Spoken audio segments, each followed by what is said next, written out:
ど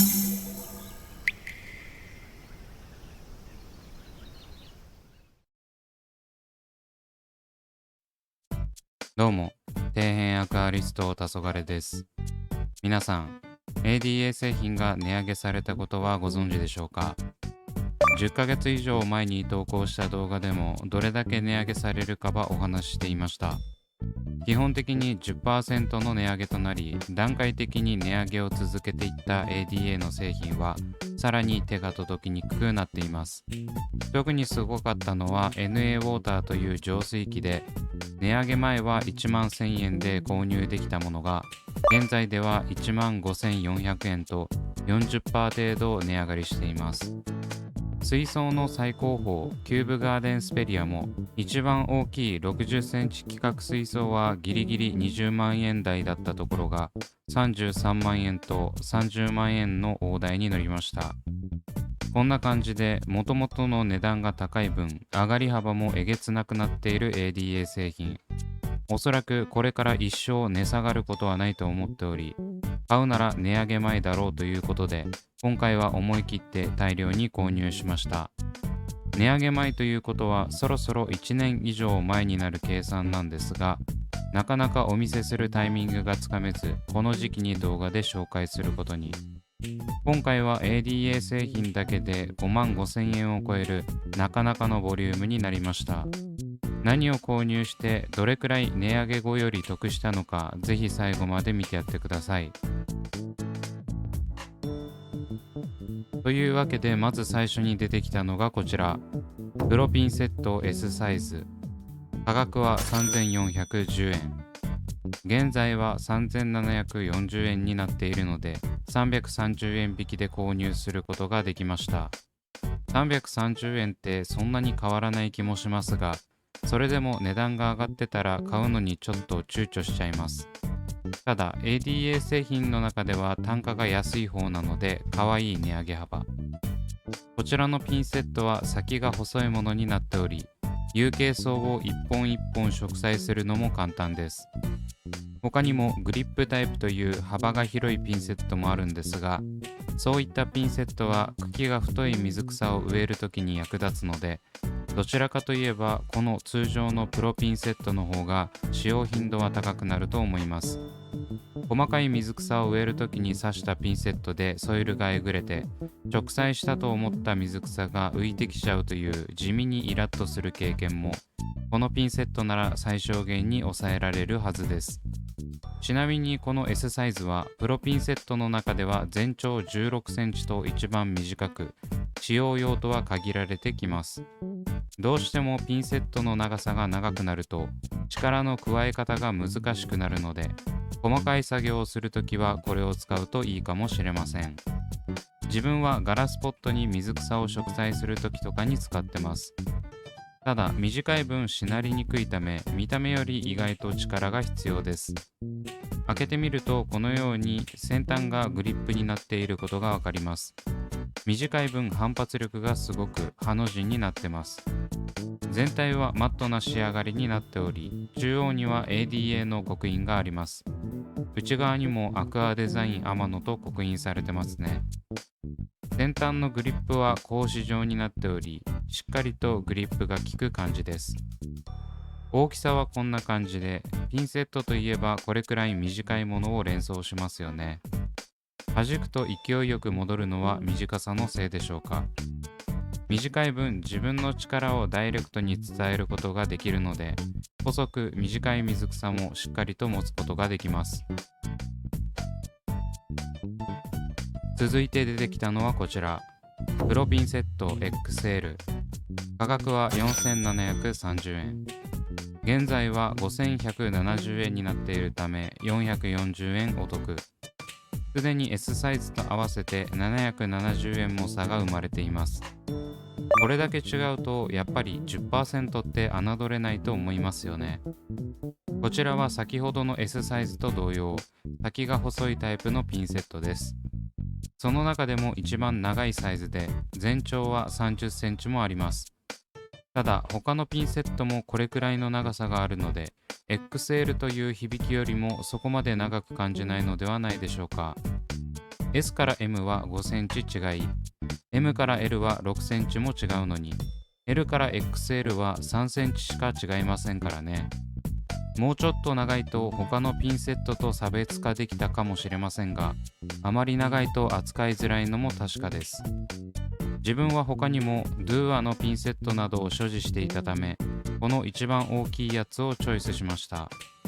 ただ、かえって長さを比べてみると、持ってたピンセットと長さがほぼ同じだったので、M か L を買っておけばよかったと思いましたね。開けてみると、先ほどの S サイズと外観はほぼ同じです。ただ長くなっただけといった感じ。こちらも同じくらい反発はするんですが、長い分しなるため、開閉時の力は S サイズほど必要ありません。その分しっかり力を入れておかないとグリップ力は落ちるので気をつけてください。XL だと大型水槽向けかと思われますが、正直これくらいの長さがどの水槽にも使いやすい気がしますね。特にピンセットは狭い場所に植栽しないといけない関係上、手が邪魔になりがちです。なので短いものより長い方がいろんな場面に対応できます。大は小を兼ねるというやつですね。じゃあ S サイズいらないじゃん。続いて出てきたのはこちら、プロシザースショートカーブタイプ。価格は8030円。現在は8800円になっているので770円お得。これで合計1540円安くなってます。こちらは ADA のハサミの中でスプリングタイプを除いて一番短いハサミです。全長は17センチ程度なので、先ほどのピンセット S と同じくらい。こちらのショートタイプはカーブタイプとストレートタイプの2つがあるんですが、どちらも同じ価格です。正直どっちを買おうか迷ったんですが、カーブタイプの方がトリミングでは活躍してくれそうなのでこちらを選びました。先ほどまでのピンセットとは打って変わって、ハサミはえぐい価格帯になっていることがわかります。これが価格に見合った性能なのかは実際に使ってみないとわからないところです。まあ価格の半分くらいは ADA 製品を所有しているという満足感みたいなところありますからね。開封してみるとこれまたマットな感じで高級感のあるハサミが出てきました。手が痛くならないように持ち手部分は角が取れた構造になっており、長時間のトリミングでも疲れにくいです。真ん中には ADA の刻印がされており、刃の部分にはよく見ると刃文のような模様が見られます。閉じているときは若干隙間が空いており、これが閉じるときの切れ味に直結しています。ただ、ここの摩擦が強すぎると開閉が重くなるので、そこのバランスが難しいところ。ADA 製品は個体差があるという報告をよく受けるので、重さに関しては一概には言えませんが、自分が購入したものは結構スムーズに開閉ができて大満足。続いて出てきたのはこちら、プロシザースウェーブ。価格は1万1000円。現在は1万2100円なので1100円安いです。このウェーブシザーは ADA のハサミの中で一番高いにもかかわらず、個人的感覚では一番持ってる人が多い人気のハサミです。特徴的なのは名前の通りのウェーブ感で、この形状のおかげで前傾層から後傾層まで幅広いシチュエーションで活躍してくれること間違いなし。実は自分はこのウェーブシザーのパチモンを愛用しており、この形のハサミが有用なのはずっと知っていました。ただ最初にパチモンを購入してしまった結果、そこから本物を買うのをずっとためらっていたんです。正直使い心地はパチモンとは雲泥の差です。ここら辺もいつか詳しく違いを解説できればと思っています。ちなみに ADA のハサミでどれを買おうか悩んでいる人がいるのであれば、絶対このウェーブシザーを買いましょう。というかこれさえあれば極論他のハサミいりません。いろんなハサミを取り揃えておけば、場面場面でウェーブシザーよりも使いやすいものを選ぶことができますが、これで切れないところはほぼないです。すごく入り組んでるレイアウトとかであれば別ですが、普段トリミングするときにこれ一つで困ることはないと思います。自分もいろいろ買ってますが、結局このウェーブシザーしか使っていないというのが本音です。なので一番高いから手を出しにくいのはわかりますが、機能性を考えるならとりあえずこれだけ買ってあとは無視しておきましょう。ちなみに全長は20センチです。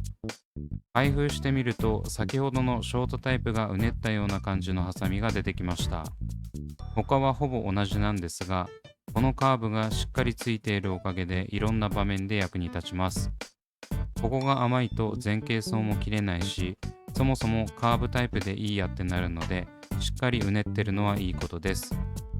ウェーブシザーは刃のカーブがきついため、必然的に抵抗が大きくなりやすいんですが、開閉はだいぶスムーズです。値段だけありますね。続いて出てきたのはこちら、プロシザースヌード。価格は1万1000円。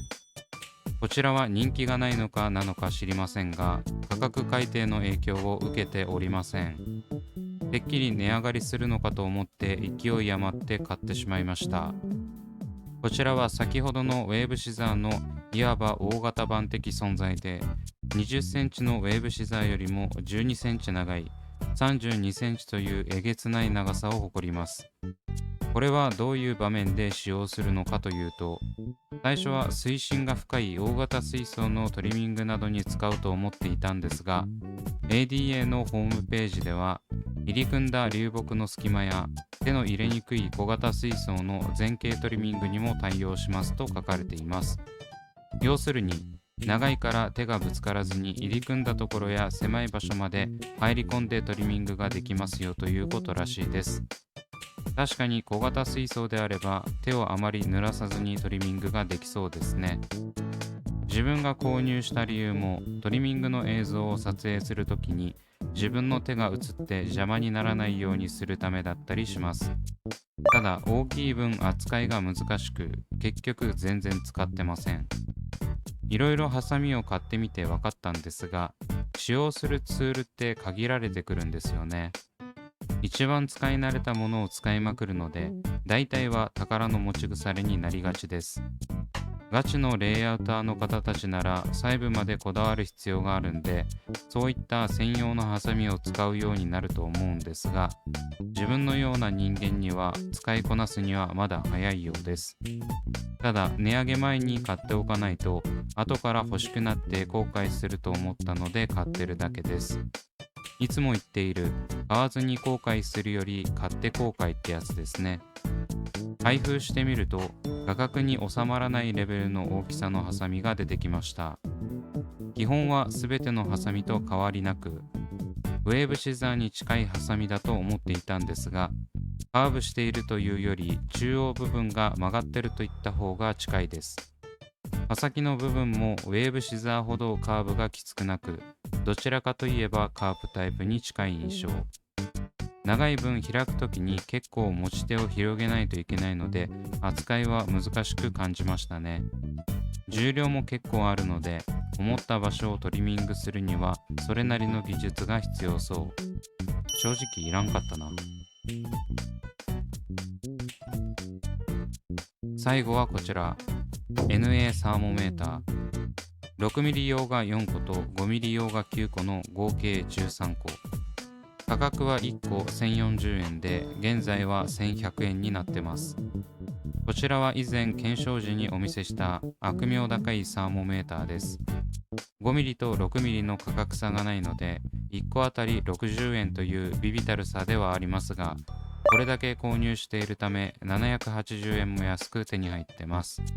あともう少しでサーモメーター1個分の差額になりそうですね。こちらは以前動画で詳しく紹介しているので、今回は購入したということだけお話しておきます。というわけでいかがだったでしょうか。値上げ前の爆買いで正直必要なさそうなものまで買ってしまいました。ただこの買い物で差額3420円分得したと考えると、ピンセット1本分ぐらい儲けた感じがするので悪くはありません。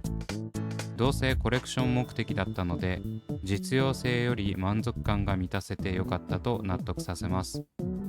それにしてもウェーブシザーに関しては本物を買って本当に良かったと思ってます。この中でおすすめしたいのはウェーブシザーとサーモメーターですね。皆さんもお金に余裕があるときにぜひウェーブシザーだけでも買ってみてください。というわけで今回はここまで。Twitter と Instagram もやっておりますのでそちらも見ていただけると嬉しいです。それではご視聴ありがとうございました。